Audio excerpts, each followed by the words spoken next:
안녕하세요. 단밤 주식 클래스 예진한 K입니다. 네, 오늘은 네이처셀 한번 보도록 하겠습니다. 인보사 사태 이후에 이렇게 또 승부욕이 또 돋게 만드는 아주 그냥 어떤 한 분의 댓글 때문에 제가 정말 열심히 공부를 했습니다.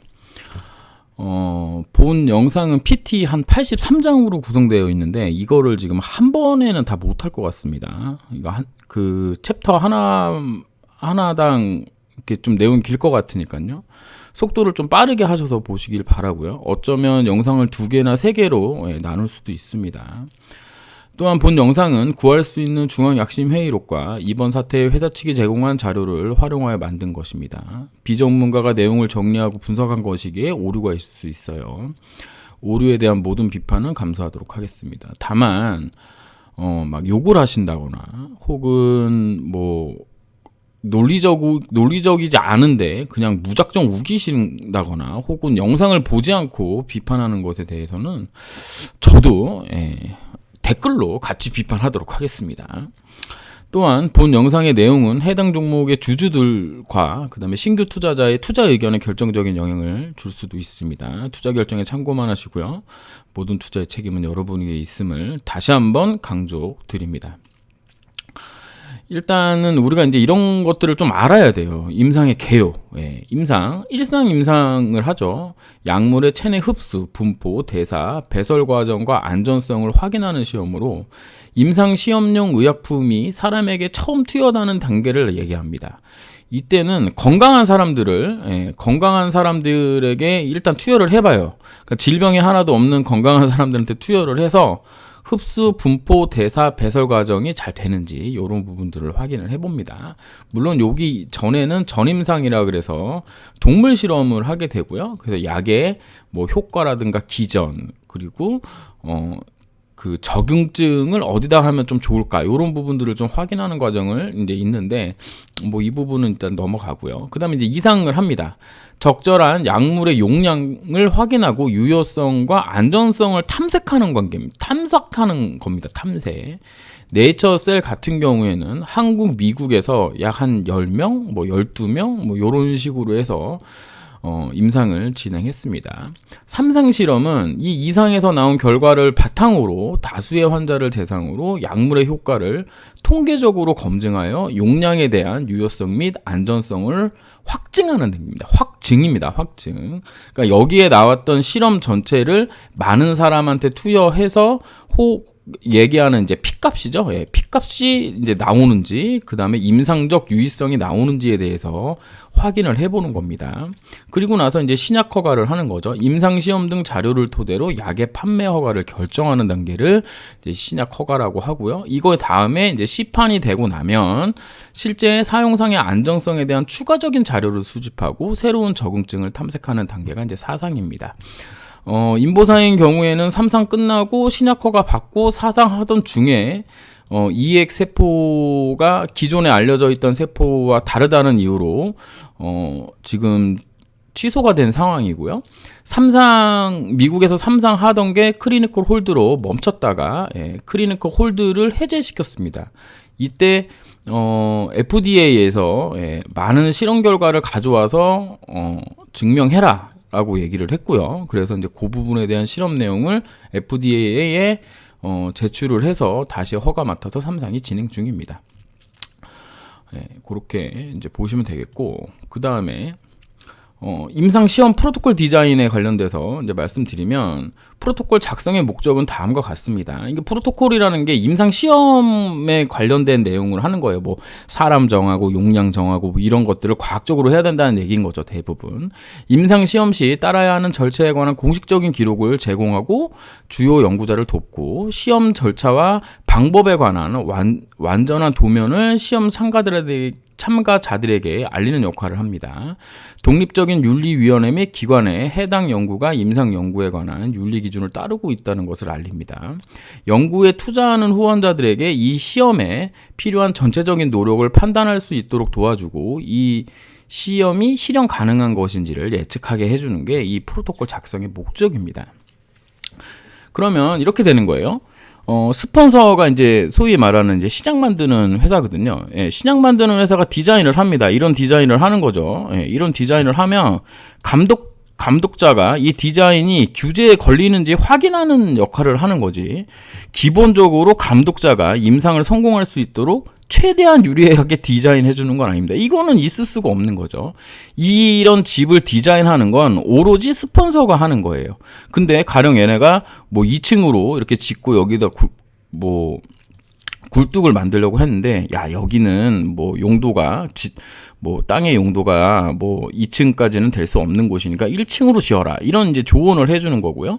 요렇게 만든다고 이제 얘기를 했을 때 뭐 처마 길이라든가 창문의 크기, 그 다음에 뭐 다락방의 위치, 이런 것들이 타당한지 확인하는 거고, 그 다음에 뭐 가이드라인이죠. 뭐 앞에 뭐 이제 뭐 정원을 어떻게 꾸민지 이런 거에 대한 또 가이드라인을 제공하는 게 기본적으로 감독자가 하는 일입니다. 그래서 뭐 지금 뭐 혈청 관련돼서 이야기가 있던데, 그런 혈청 관련 디자인도 전부 회사 측에서 하는 거예요. 그러면 회사 측에서 그 시각처가 하라 그랬다. 그럼 시각처는 조언을 한 겁니다. 조언. 그렇게 되는 거예요. 예. 이 부분이 무슨 뭐 그 스폰서랑 감독자가 뭐 혹은 감독자가 이거 죽어도 안 하면 임상 뭐 허락을 안 해주겠다, 이런 게 아닙니다. 예. 이 부분에 대해서 오해가 있으신 것 같더라고. 그리고 이제 무릎 퇴행성 관절염에 관련돼서 이제 보도록 하겠습니다. 이분이 이제 허동이라는 바른마디 병원 정형외과 의사신 것 같아요. 그래서 요거는 데일리 한국의 2021년 5월 24일 뉴스를 기준으로 말씀드립니다. 초기, 중기, 증상에 따라 초기, 중기, 말기 3단계로 구분되는데, 무릎 관절에 국소적인 통증이 나타난다. 초기에는 계단을 오르내릴 때 무릎이 시큰거리는 정도의 증상이라면, 요게 이제 한 초기 정도 되는 거고요. 초기를 넘어 중기에 이르면 양반다리나 자세를 바꿀 때 통증이 일어나고 붓기, 열감, 물이 차는 등의 증상이 일어납니다. 이게 이제 중기 때 나타나는 거죠. 연골이 닳아서 말기가 오면 가만히 있어도 무릎 통증이 오는 거예요. 그러니까 예를 들면 이게 여기서 여기 넘어갈 때가 한 2기 정도 되고, 여기가 이제 3기 정도 되고, 이거 이후에는 무릎 관절 할 때는 이제 4기가 되는 겁니다. 이 부분이 중요해요. 여기에 대한 이해를 여러분들이 꼭 하셨으면 좋겠습니다. 그래서 제가 이제 자료를 몇 개 더 만들었는데, 이거는 이제 네이버 블로그에 기린정형외과 임원장님의 이제 블로그에서 가져온 겁니다. 이런 사진은 뭐 찾아보면 엄청 많습니다. 관절염이 아주 조금 있음. 그래서 요 정도. 그리고 이것처럼 딱 봐도 이거 무릎과 무릎이 지금 붙었죠. 예, 이건 뭐 비전문가가 봐도 알 수 있는 거니까. 여기 보시면 요렇게 되어 있는 게 많이 이제 뾰족해져 가지고 여기 이제 탁탁 닿으니까 이거 얼마나 아프겠어요. 이게 이제 그레이드 3기 라고 합니다.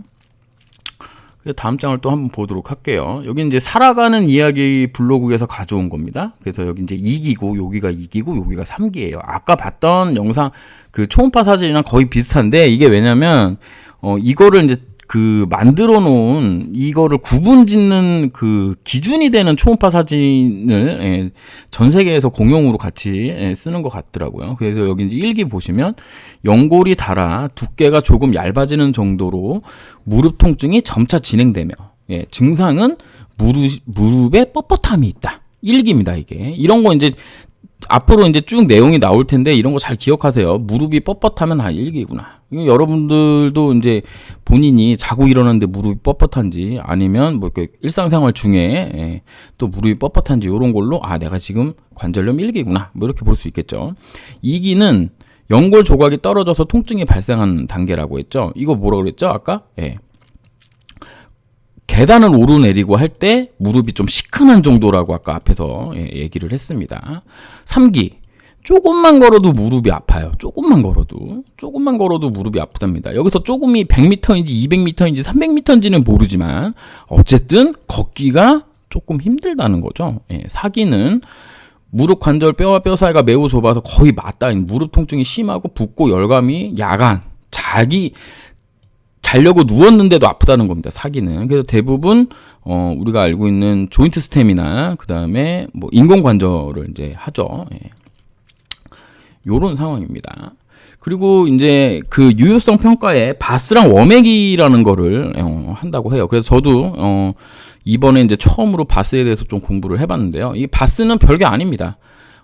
여기서부터 여기까지, 여기가 노페인이에요. 그 다음에 여기가 이제 이 길이가 한 10cm 정도 됩니다. 여기 길이가 10cm 정도 되는데, 당신이 아픈 정도를 여기다 체크를 하세요. 이렇게. 그러면은 요거를 이제 줄자로 재는 거죠. 줄자로 재서 여기가 가령 8.521이다. 그러면 내 통증 지수는 8.21이 되는 거예요. 예. 여기가 0이고 이 1cm마다 간격이 이렇게 돼 있는 거거든요. 가령 나는 한 8 정도 여기다. 나는 여기다. 나는 여기다. 나는 여기다.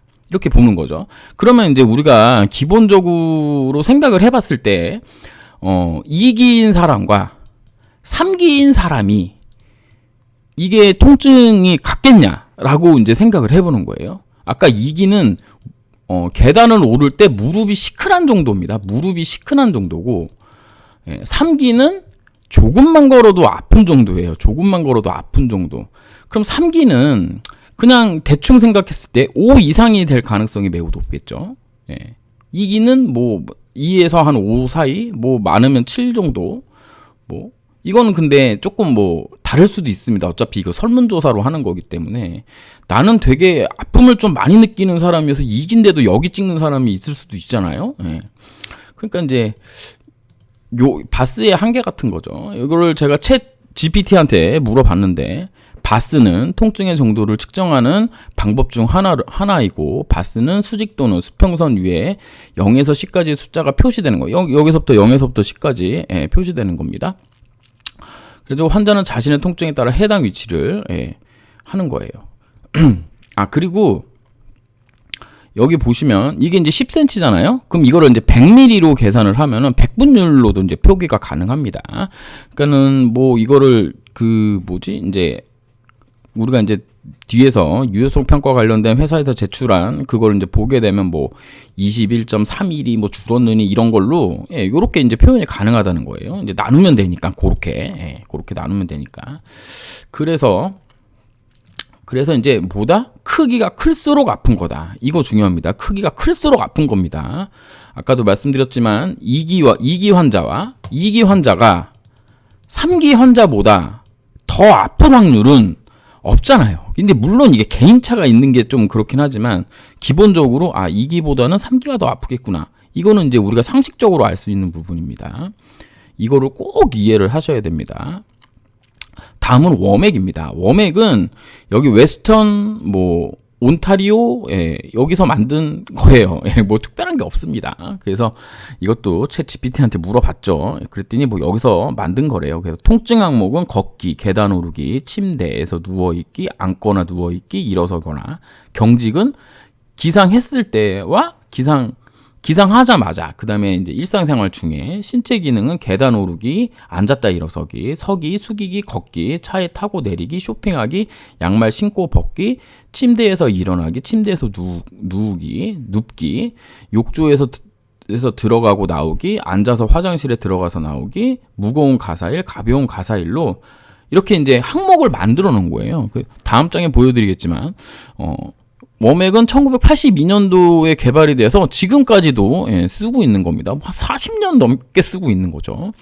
한국에서는 어떻게 쓰고 있느냐? 이렇게 쓰고 있습니다. 그래서 한글판 워맥 지수라고 쓰여 있는데요. 여기 이제 보시면 여기서 5개고 여기가 2개예요. 여기 이제 경직에 관련된 거고 여기 통증에 관련된 겁니다. 근데 신체 기능에 17가지 항목이 있어요. 아까 제가 읊어드렸던 내용이죠. 요거 다 더하면 7에다가 17을 더하는 거니까 24잖아요. 24인데 만점이 곱하기 4 해서 96점입니다. 왜 96점이냐? 여기 불편하지 않다는 0점이잖아요. 0점이고 여기 1, 2, 3, 4 이런 식으로 하겠죠. 그럼 크기가 클수록 운동성이 낮은 겁니다. 크기가 클수록. 그러니까 숫자가 커지면 운동성이 낮다. 그러면 우리가 이제 기본적으로 생각하면 아주 기본입니다. 기본적으로 2기 환자랑 3기 환자랑 혹은 3기 이상 환자랑 활동성, 이 워맥에서 어떤 차이가 있겠습니까? 2기 환자는 대부분 조금 불편하다, 보통이다에 체크할 가능성이 높고 3기 환자는 보통과 매우 불편하다에 매우 많이 불편하다에 체크할 가능성이 높지 않을까요? 여기 상식적으로 어떻게 생각하시나요? 예. 이 부분에 대해서 여러분들도 생각을 해보셔야 됩니다. 2기는 계단 걸을 때 시큰한 정도인데 3기는 조금만 걸어도 아픈 정도니까 그 부분에 대해서 여러분이 좀 생각을 해보셔야 됩니다. 그럼 이 워맥 지수가 2기와 3기와 분명하게 어떤 그것도 P값으로 정해지는지 모르겠지만 좀 차이가 있겠구나라는 부분은 우리가 상식적으로 이해할 수 있는 부분이라고 생각을 합니다. 자, 그래서 이제 경향신문 2019년 2월 1일 중증 퇴행성 관절염 줄기세포 치료제 조인트 스템 부활하다. 2018년 12월 4일 중앙약심심의위원회를 개최했고 지난 1월 18일 최종적으로 2차 보완 답변서를 제출해서 최종 심사를 거쳐 이번에 임상 3상을 승인받았다. 그게 이제 2월 1일이라는 거죠. 요 2월 1일 날짜에 나온 겁니다. 그럼 볼까요? 국내 2A1상이라고 얘기를 하는데 2분의 1상이라고 얘기해야 되는지 저도 잘 헷갈려, 이거 얘기할 때마다. 어쨌든 2의 1상일 때 2009년부터 2011년까지 했고요. KL 그레이드 3 이상 아까 얘기했죠. 단일군 실험으로 했습니다. 대조군이 없었어요. 이거는 대조군이 없었고요. 그 다음에 2015년 8월부터 2016년 6월까지 KL 그레이드 2 이상인 환자들에게 위약인 식염수를 넣어가지고 했습니다. 요거 기간이 몇 개월이냐? 10개월입니다. 10개월 했어요. 10개월. 그러니까는 환자 맞추고 시험 기간이 6개월이니까 한 마지막 환자 맞고 나서 끝난 게 이제 6월이겠죠. 그리고 나서 이제 또 심사를 받았고요. 그다음에 이제 3상은 19년 6월부터 21년 2월입니다. 이거 보면은 20년 6월 해서 1년 반 정도 걸렸는데 이때 또 우리가 팬데믹 구간이어가지고 아마 임상 환자 모으기가 좀 어렵지 않았을까 이런 생각을 좀 해봅니다. 이거는 한 100명 넘어가는 숫자의 임상군이었잖아요. 인보사인 경우에는 지금 1000명 하고 있습니다. 미국에서. 그 1000명을 하려니까 아직도 맞추고 있죠. 아직도 소식이 없습니다. 그리고 미국 이상은 3상 들어가기 전에 했습니다. 3상 들어가기 전 2016년도 2월에 시작했고요. 그리고 18년도에 이제 3상을 그러니까 3 이상 KL 그레이드 3 이상에서 활성대 조약, 신비스크 이거 그냥 히알리누산인가 그런 거랑 비슷한 거라고 생각하면 됩니다. 그런 약이랑 이제 같이 한 거예요. 여기 나와 있는 히알루론산 애시드 성분의 주사제, FDA 승인을 받아 미국에서 퇴행성 관절염 치료제로 하고 있는 거예요. 그리고 우리 국내 3상 같은 경우에는 식염수랑 자가혈청, 국내 3상 및 미국 임상시험에서 사용한 조이스템의 원료 약품은 안정화제로 자가혈청을 포함하고 있는 겁니다. 그러니까 자가혈청 플러스 그 다음에 이제 지방 유래 세포인가 그 세포를 이제 계대 배양 해가지고 1억 셀이면 1억 셀 요렇게 해갖고 요거 두 개 합쳐가지고 주사제로 만들어가지고 무릎에 넣는 거죠. 그렇게 하고 있다고 합니다. 그러면 여러분들의 종목에 관련돼서 어디까지 공부를 해보시나요? 저는 이렇게까지 해봅니다.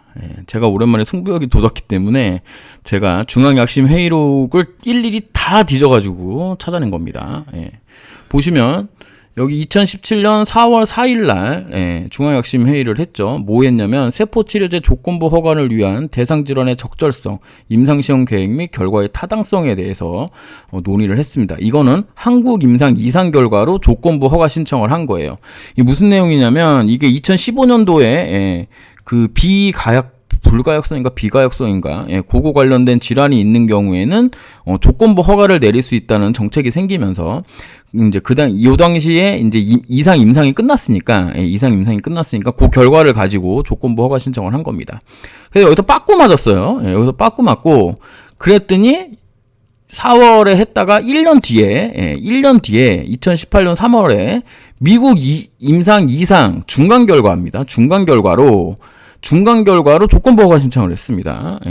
왜냐면 여기 이제 여기 보시면 조건부 허가 신청, 조건부 허가를 위해서 이제 한 거니까. 그랬더니 어떻게 됐냐? 조건부 허가를 위한 임상시험 계획과 결과가 타당하지 않아서 이것도 이제 반려맞았어요. 이때 그 심사했던 위원회가 생물세포 유전자 치료제 소분과 위원회고요. 이때도 생물세포 유전자 소분과 위원회에서 했습니다. 그리고 나서 네이처셀이 뭘 했냐? 2018년도 11월 20일 날 조건부 허가를 위한 한국 3상을 신청했습니다. 그래서 세포치료제 조건부 허가를 위한 임상시험 계획의 타당성을 심의해달라고 2018년 11월 20일 날 냈어요. 그랬더니 조건부 허가를 위한 임상시험 계획이 타당하지 않다고 심의 결과가 나왔습니다. 이때 심의했던 데는 2017년도 그 다음에 18년 3월에 했던 생물세포 유전자 치료제 소분과 위원회에서 했습니다. 그리고 나서 이게 한 달도 안 됐죠? 11월 20일인데 12월 4일 날 또 약심회를 했어요. 이건 이제 뭘 가지고 한 거냐?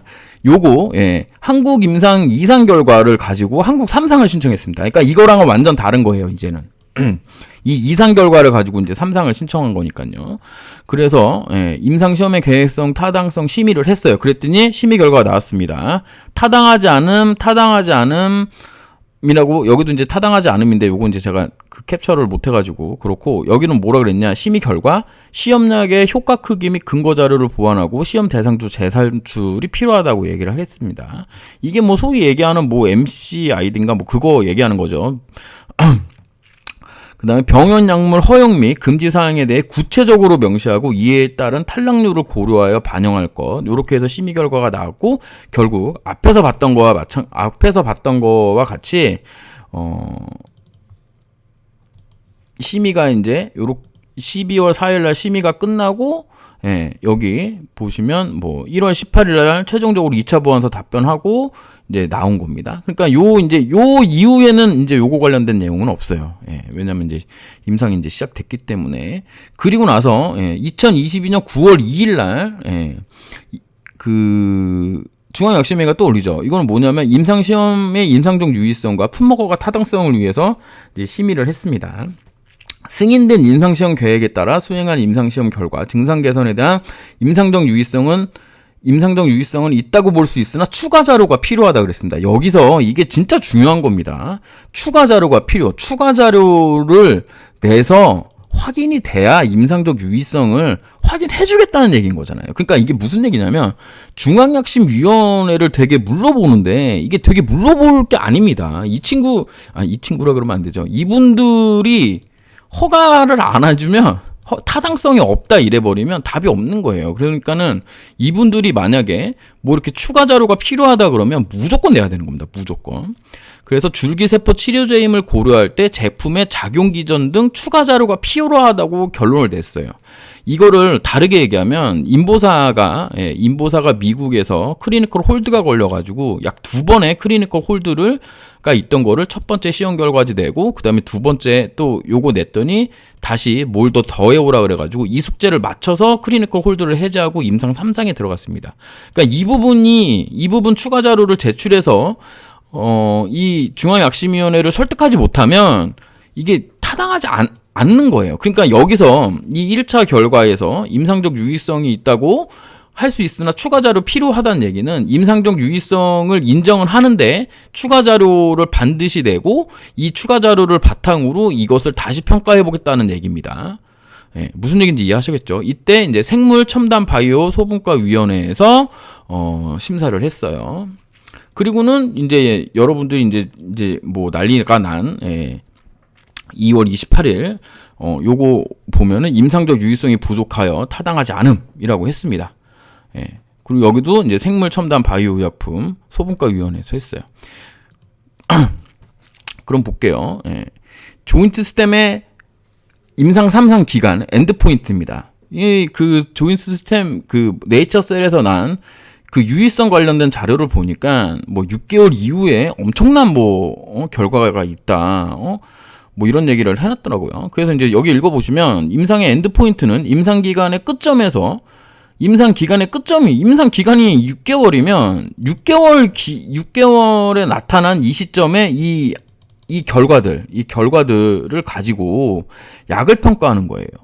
그리고 여러분들의 정신적인 지주인 것 같던데, 우리 이제 CRO 대표님께서 이제 뭐 요즘 실시간 방송도 하던데, 사실은 이제 그 방송에서 인보사 또 언급해가지고 제가 또 꼭지가 돌았는데, 거기에 댓글 보니까 시영군과 대저군의 결과값을이 아니고 시영군이 군에서만 되냐 안 되냐, 그러니까 임상의 유의성이 있냐 없냐만 논하는 게 맞다고 하시는 분이 있는데, 대저군이 없으면 임상 실험 자체가 그렇게 크게 품목허가까지 갈 수 있을 정도로 진행이 안 돼요. 그래서 여기서 엔드포인트 끝점, 여기 6개월이죠. 6개월에서 시험군과 대조군의 결과값을 가지고 임상의 성공 실패를 논하게 됩니다. 엔드포인트가 효과도 있고 기간도 있는 거예요. 장기 추적 관찰 기간은 부작용에 대한 사안이 중심입니다. 관찰 기간의 데이터는 임상의 실패와 성공에 영향을 주진 않아요. 관찰 기간의 데이터가 허가에 영향을 준다면, 인보사인 경우 관찰 기간이 15년입니다. 그럼 이거 가지고도 말이 많던데, 이게 법으로 정해져 있는 거예요. 줄기세포는 5년인가 그렇고, 유전자 세포 치료제 같은 경우는 15년입니다. 이게 국제적으로 권고하는 사항이에요. 그래서 우리도 당연히, 인보사도 당연히 15년 하는 거고요. 근데 만약에 관찰 기간의 데이터가 허가에 영향을 준다 그러면, 인보사 임상하고 15년 후에 지금 신약 허가 하겠다는 논리밖에 안 됩니다. 자, 그럼 볼까요? 이게 지금 네이처 셀에서 낸 자료예요. 이게 이제 맨 앞부분에 있는 내용인데, 여기에 국내 EA1상 관찰기간 2년, 2비상 5년, 3상은 3년, 2상은 2년 이렇게 써 있는데, 저는 이게 이해가 안 가는 게, 여기 임상 단계, 임상 기간, 6개월이면 6개월, 1년이면 1년 이런 거 써줘야지. 여기 내용을 여기까지 내용을 암만 읽어봐도 없습니다. 임상 기간에 대한 내용이 없어요. 임상 기간에 대한 내용이. 그러니까 임상 기간의 내용이 없다고 문제가 되는 건 아닙니다. 이분들이 낸 서류가 문제가 된다는 게 아니고, 그냥 일반인들이 보기에 임상 기간이 몇 개월이었다, 이런 게 없어요. 그래서 여기 보시면 효능 효과는 퇴행성 관절염, 무릎 관절염의 워맥, 바스, 쿠스, IKDC 항목으로 설계되어 있고, 코어 프로메널의 아웃컴, 이게 이제 엔드포인트랑 비슷한 말입니다. 관절 기능 개선 지수, 워맥, 통역 지수, 바스가 설정되었으며, 두 평가 중심으로 각 임상별 결과를 통계적 유효성과 더불어 실제 임상적 유효 평가와도 MCID랑 MCII랑 이게 이렇게 돼 있대요. 그러니까는 여기 또 내용을 보면은 이런 내용인 겁니다. 실제 임상적 유의성을 평가하고자 MCID, MCII, 그 다음에 MWPC 등을 사용해서 분석을 했다고 하는 거예요. 그러면 제 댓글에 MCID는 무슨 임상 환자를 이렇게 하기 위해, 산출하기 위해서 했다는데, 여기에는 근데 그렇게 안 써 있잖아.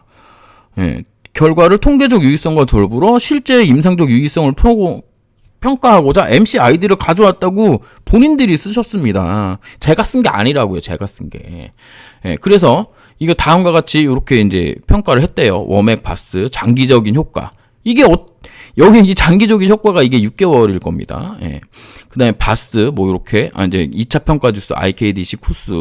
이거 2차 평가는 이게 1차 평가입니다. 워맥과 바스가 1차기 때문에 1차가 더 중요한 거예요. 2차 평가보다. 그 다음 MRI 연결도성. 그 다음에 장기 이종 가능한 치료제의 비고, 그 다음에 장기 추적 관찰에 무릎, 인공관절, 시행 여부, 삶의 질, 개선 평가. 요런 거를 했다고 합니다.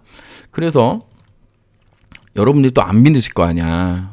안 믿으실 거 아니야. 그래서 보면은 이게 2018년 12월 4일, 2018년 12월 4일 한국 임상 2상의 결과로 한국 3상 들어가는 걸 심의했던 내용에 보면 식약처 분께서 말씀하셨죠. 단해 투여로 하여 24주 후에 효력을 평가하는 것으로 임상이 설계되어 있다라고 얘기를 하고 계십니다.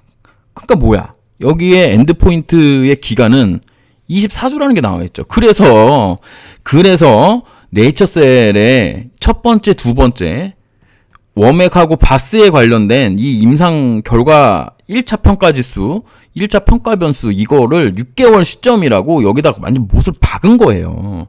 이걸 12개월로 하면 안 되거든. 말이 안 되는 거거든. 왜냐면 자기네들 임상 결과가 6개월이니까. 무슨 얘기인지 이해하시겠죠?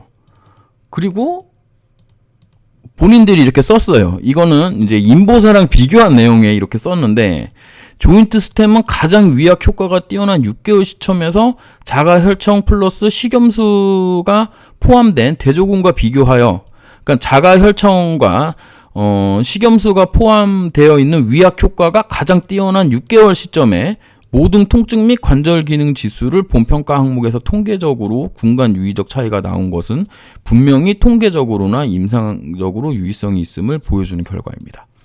제가 조금 이상하게 생각하는 건 뭐냐면, 조인트 스템은 가장 위약 효과가 뛰어난 6개월 시점이에요. 그러니까 저는 이게 이해가 안 가는 게, 제가 만약에 그 약을 만든다면 내 약에, 그러니까 제가 조인트 스템을 만드는 사람이라면 조인트 스템이 가장 크게 효과가 나는 시점에서 위약이 아니라 조인트 스템이 가장 효과가 좋을 때 효과가 좋은 시점에서 위약과 이런 차이가 나니까 우리께 좋다, 이렇게 얘기하는 게 좀 맞는 거 아닌가? 전 그런 생각을 했습니다. 뭐 여러분들하고 좀 생각이 다를 수도 있죠. 예, 다를 수도 있습니다. 뭐 그 부분에 대해서는 뭐 이거는 뭐 개인적인 의견이니까. 그래서 그렇게 보시면 되겠습니다. 그래서 6개월이에요, 6개월. 예. 결국엔 조인트 스템의 임상 3상의 엔드 포인트는 24주, 6개월입니다. 6개월의 효과 및 안전성인 거예요. 이거 관찰 기간, 이거 말이 안 돼. 관찰 기간 동안에 그 관찰을 하고 그 결과를 가지고 뭘 한다? 말은 안 돼요. 하지만 제가 또 혹시나 몰라가지고 GPT한테 물어봤습니다.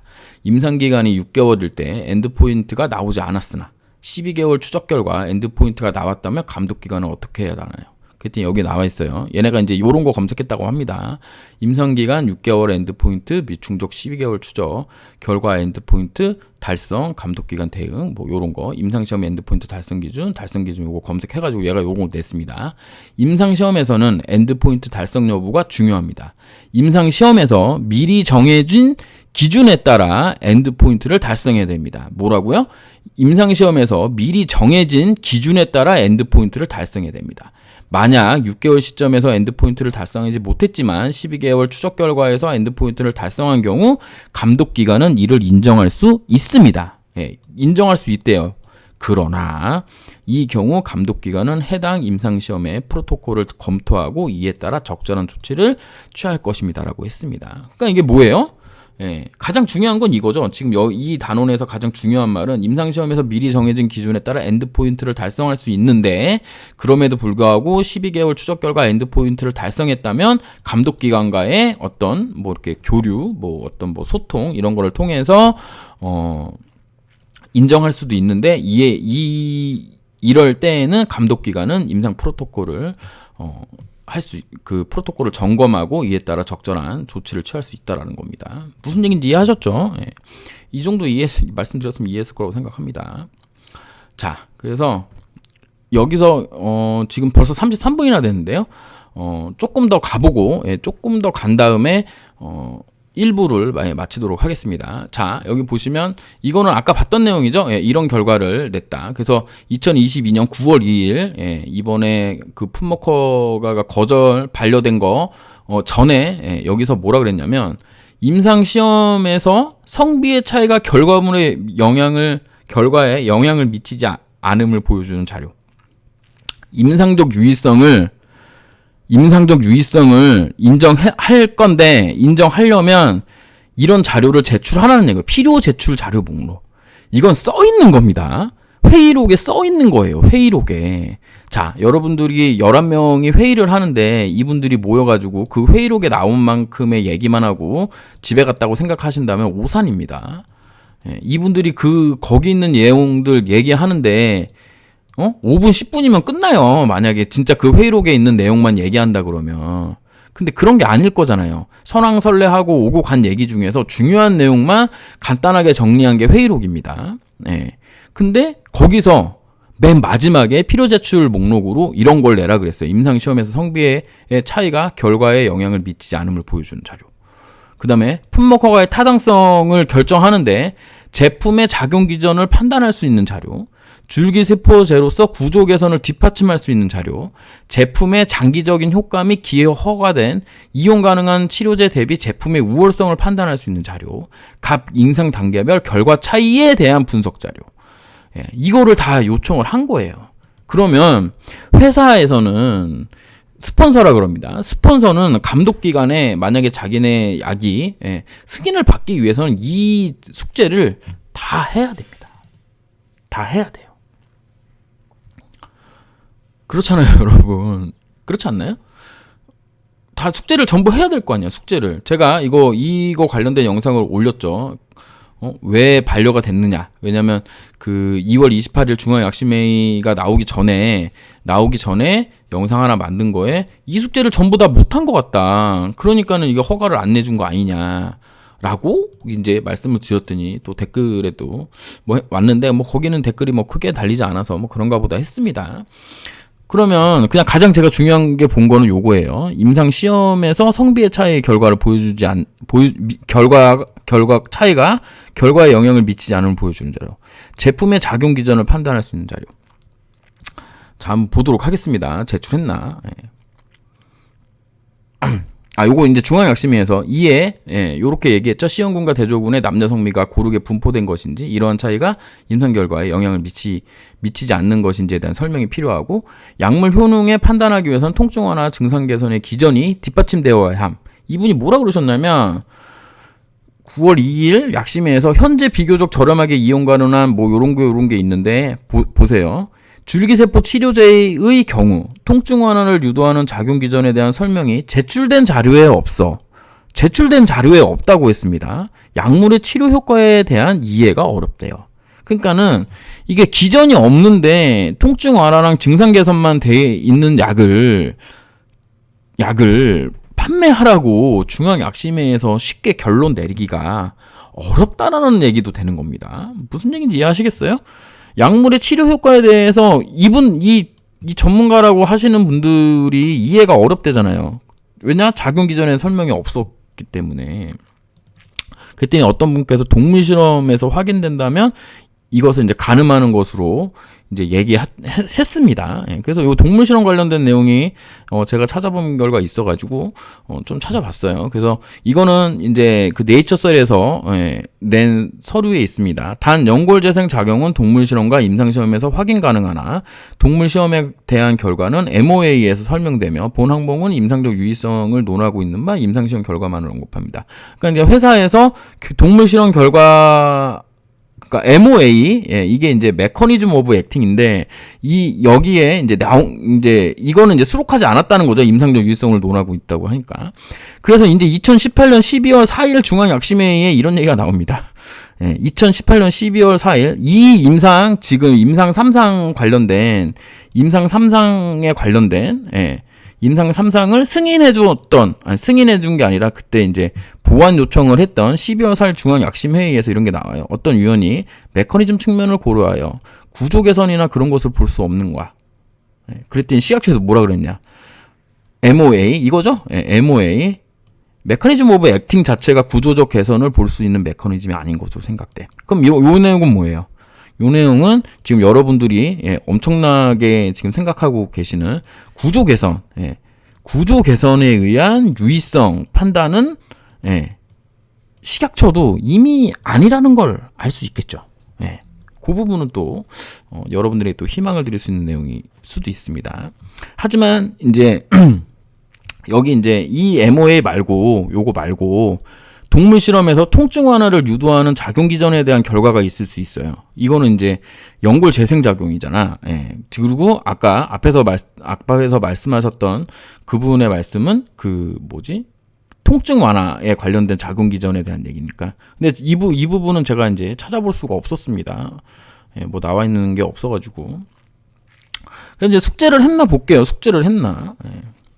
이거 관련돼서 또 우리 그 CRO 대표님께서 회의록에 남녀 성비 왜 제출 안 했냐 이런 얘기를 하시면서 약심회의를 논하시던데 그 부분에 대해서 잠깐 말씀드리면 숙제를 학생이 안 해왔어. 학생이 안 했습니다. 그럼 선생님이 이걸 굳이 얘기할 필요가 있나요? 여러분들이 레포트를 안 썼어. 대학교 때. 레포트를 안 썼어. 그래서 선생님이 F를 줄 거야. F를 줬어.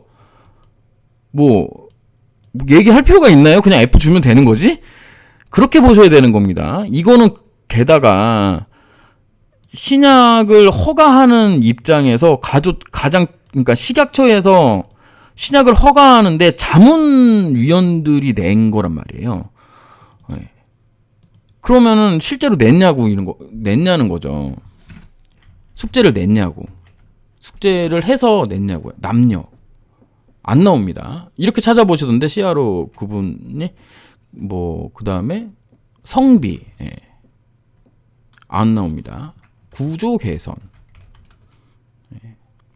구조 개선하면 이렇게 나오네요.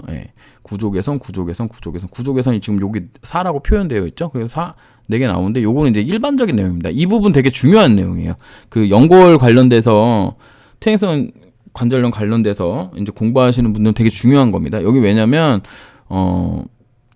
이미징 바이오 마커가 지금 없어가지고 바스랑 워맥을 쓰는 거거든요. 그러니까 뭐 MRI라든가 뭐 초음파라든가 이런 거를 마커로 썼으면 좋겠는데 지금 그거에 대한 논의를 지금 활발하게 하는 것으로 알고 있습니다. FDA에서. 이거 관련돼서는 얼마 전에 이제 인보사 그 코롱 티슈 주인인가? 거기 이제 어떤 분이 가셔가지고 골관절염 협회에서 또 세미나 하실 때 또 발표했다고 또 했죠. 어쨌든 이렇게 되어 있고 그러면은 이제 기전 여기 보면 기전 아까 읽었던 당사의 주요 작용 기전 규명을 위해 연골 재생 여부를 MRI 연골 교수점 평가 및 확인하였으며 조인트 스템의 한 연구를 관경 선생님이 연골 재생을 확인하였습니다. 자, 그러면 이제 MRI를 한번 쳐볼까요? MRI 치면은 이렇게 나옵니다. 12개나 있네요. 한번 이렇게 쭉쭉 내려서 볼게요. MRI 데이터가 이제 나왔어요. 자, 보시면 여기 바이오마커가 어떻고 그럼에도 줄기세포이기 때문에 일반 사람들이 통상적으로 구조 개선을 한다 하여 어디까지나 2000편 영상에서 변화, 관찰, 연골 재생에 유효한 왜곡된 판단을 하는 것을 공정하고 합리적인 의견이 될 수 없습니다. 특히 조인트 스텐 관절 내 3상 시험의 목적은 줄기세포 주사 후 연골 재생 여부를 관찰하는 임상 시험이 아닙니다. 이에 본 조인트 스템은 통증 감소 및 관절 기능 개선 적응증을 1차 평가로 설정하고 모든 임상을 실시하여 효능 효과도 이에 맞게 허가를 신청한 것입니다. 따라서 당사의 주요 작용 기전을 규명을 위해서 연골 재생 여부를 MRI 연골 평가 병원에 통해 확인했으며 조인트 스템 임상 시험 중 한 연구에서 실시한 관절 내시경 사진을 통해 육안으로도 연골 재생을 확인하였습니다. 단 연골 재생 작용은 동물 실험과 임상 시험에서 확인 가능하나 동물 시험에 대한 결과는 MOA에서 설명되며 본 항목에서 임상적 유의성을 논하고 있는 바 임상 시험의 결과만 언급합니다. 무슨 내용이에요? 지금 일반인들이 볼 수 있는 내용에서는 연골 재생이라든가 연골 통증 완화 그 기전에 대해서 지금 아무것도 지금 얘기해 줄 게 없다라는 거잖아요. 기전에 대해서 얘기를 안 했습니다. 결국에는. 기전에 대해서 얘기한 구절이 있으면 저한테 뭐 가령 뭐 조인트 스템 임상적 유의성 정리 몇 쪽 몇 페이지 몇 줄 뭐 중간 정도 뭐 밑에 정도 여러분들이 찾아가지고 저한테 알려주시면 돼요. 아니 이렇게 좋은 결과치가 있는데 뭐 나중에 이제 말씀드리겠지만 뭐 연골 재생도 이렇게 다 됐는데 왜 기전을 여기다가 안 적어놔요? 기전 뭐 적는 게 뭐 어려운 건가? 라는 생각을 저는 합니다. 이거 뭐 50 몇 페이지짜리 그 건데 여기다가 임상 기전에 대해서 적으면 되잖아요. 가령 뭐 인보사인 경우에는 뭐 TGF 베타 1이 이렇게 들어가가지고 뭐 대식세포가 있는데 그 대식세포가 염증세포를 또 먹고 TGF 베타 1이 여기 기존에 깔려있는 연골세포에 증식을 해가지고 여기 이제 구조 개선을 일으킨다 뭐 이런 내용들이 있는데 왜 조인트 스템은 없냐는 거야. 그거 뭐 써주는 게 어렵냐고. 그거 써주는 게 어쨌든 없습니다. 그래서 제가 확인한 바가 없어요. 기전에 대해서. 줄기세포가 들어가서 남아있는 연골세포와 작용을 해가지고 무슨 작용에 의해서 연골이 재생됐더라 뭐 아니면 그 연골이 재생되지는 않지만 뭐 어떻게 돼가지고 그 안에 있는 염증이랑 뭐 이런 것들을 뭐 어떻게 이런 게 없습니다. 그런 게 없어요. 무슨 얘기인지 이해하시겠죠? 이해 못하면 할 수 없고. 그러니까 뭐예요? 숙제를 안 했습니다. 그럼 이런 거예요. 아니, 임상적 유의성을 평가하는데 제출 목록으로 낸 거를 안 냈어. 그러면은 이건 뭐예요? 레포트 쓰라 그랬는데 안 썼으니까 F 되는 거 아니에요? 그거를 회의록에서 얘기 안 해. 정말 진짜 회의에서 얘기를 안 했을까요? 지난 시험에서 성비 차이 결과를 내라 그랬는데 왜 안 냈습니까? 안 냈네요? 네. 그럼 그거에 대해서 안 냈으니까 빠꾸. 이렇게 할 수는 없잖아, 중앙학심위에서. 안 냈지만, 나머지, 자료를 가지고 얘기를 해야 될 거 아니에요. 그 내용이 회의록에 없다고, 뭐, 불편하다. 이런 거 하던데, 그게 상식적으로 많이. 저는 왜냐면, FDA에서, 그 다음에 식약처에서, 그 인보사 식약처에서 품목허가 나올 때, 인보사는, 연골 재생에 통계적 유의성이 없습니다. 그 한마디 때문에 품목허가 나는 날, 하한가 맞아본 사람이에요. 예. 품목허가 나는 날. 근데 이거는 허가하는데 숙제를 내라는데 숙제도 안 냈어. 판단은 여러분들한테 맡기겠습니다. 숙제를 안 냈어. 이거 일단은 뭐가 됐든 숙제를 다 내고 나서 해야 될 거 아니에요. 물론 이 작용 기전은 뭐 동물 실험 MOA에서 냈을지도 모르겠지만 이건 확실히 안 났습니다. 성비 차이 관련된 부분은. 그리고 또 이거 관련돼서 얘기하던데 CRO 그 대표님도 그러고 뭐 어떤 그 주식 유튜버님도 똑같은 말씀 하시던데 이게 그러니까 한 번도 중앙약심회의록을 본 적이 없는 분들이 할 수 있는 실수인 거예요. 봐봐요. 여기 9월 2일 날 회의를 했죠. 어디서 회의했어요? 생물첨단 바이오 의약품 소분과 위원회에서 했습니다. 구성원이 19명이야. 자, 이 소분과 위원회의 위원은 11명입니다. 여기 11명이고 외부 전문가 3명. 외부 전문가 3명. 배석자, 식약처 5명. 이렇게 돼 있는 거예요. 강승원, 김용모, 오주환, 박인숙, 오일홍 뭐 이렇게 되어 있고 여기 11명 중에 7명이 참석했어요. 하나, 둘, 셋, 넷, 다섯, 여섯, 7명. 4명이 불참했죠. 하나, 둘, 셋, 넷. 4명이 불참했습니다. 그리고 여기로 가볼게요. 어디에서 했죠? 생물첨단 바이오 의약품 소분과위원회 11명이 했어요. 여기에 있는 사람들이 고스란히 여기 다시 있는 거예요. 물론 의원 한두 명 정도가 바뀌었을 수도 있죠. 몇 개월 사이에 3개월, 한 4개월, 5개월, 5개월 사이에 바뀌었을 수도 있죠. 바뀌었을 수도 있습니다. 그 부분은 어쩔 수 없죠. 근데 여기는 봐봐요. 여기는 생물첨단 바이오의약품 소분과위원회 7명 참석했죠. 여기 몇 명 참석했죠? 1명 빼고 다 참석했습니다. 왜? 이게 중요한 거였던 거예요. 이게 2차니까. 그럼 여기 있는 분들 11명 중에 10명 중에 11명이 참석을 했고 외부 전문가 2명, 강승호, 김영모, 오주환님 중에 1명 안 오신 거죠. 그 다음에 식품의약안전처, 세포유전자 치과 제가 5명. 여기 5명 참석한 거예요. 근데 이거 이름 없다고 좀 저는 좀 개인적으로 웃겼습니다. 거기 위원장 표시도 안 나와 있고 한다고. 위원장이 있었을 수도 있고 없었을 수도 있고 난상 토론을 했을 수도 있고 그런데 위원장을 쓰나 안 쓰나 그게 중요한가? 라는 생각을 합니다. 어쨌든 거기 내용이 쭉 그 요약돼서 나온 거기 때문에.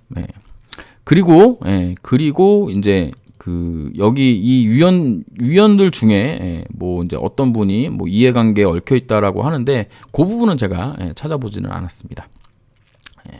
찾아보고 나중에 또 뭔가 나온다면 그때 얘기를 해보도록 할게요. 이거 얘기하는 데만 벌써 50분 걸렸습니다. 이제 절반도 아니고 한 3분의 1 정도 온 것 같은데요. 그래서 일단 여기서 영상을 끊고 2부에서 다시 찾아뵙도록 하겠습니다. 1시간, 이것만 50분이네요.